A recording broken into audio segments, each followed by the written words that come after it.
اللہ نے میرے نبی کو کیسا بنایا؟ ایک بدو عورت ہے، ان پڑھ عورت ہے، ام معبد الخزاعیہ، وہ میرے نبی کا حلیہ بتاتی ہے. آپ کو ترجمہ کر کے سناؤں گا.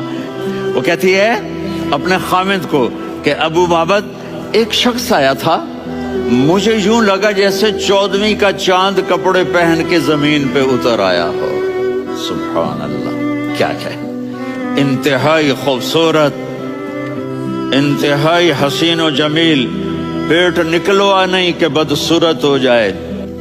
کہا اتنا خوبصورت تھا کہ سر سے پاؤں تک حسن اس کا غلام تھا، خوبصورتی اس کی باندھی تھی، اور میں جدھر سے دیکھتی تھی مجھے حسن ہی حسن نظر آتا تھا، اور جب میں اس کے چہرے پر دیکھتی تو میری آنکھ نہیں بھرتی تھی، میرا جی چاہتا تھا میں دیکھتی جاؤں دیکھتی جاؤں دیکھتی جاؤں، میرا دل نہیں بھرتا تھا. کون؟ وسیم.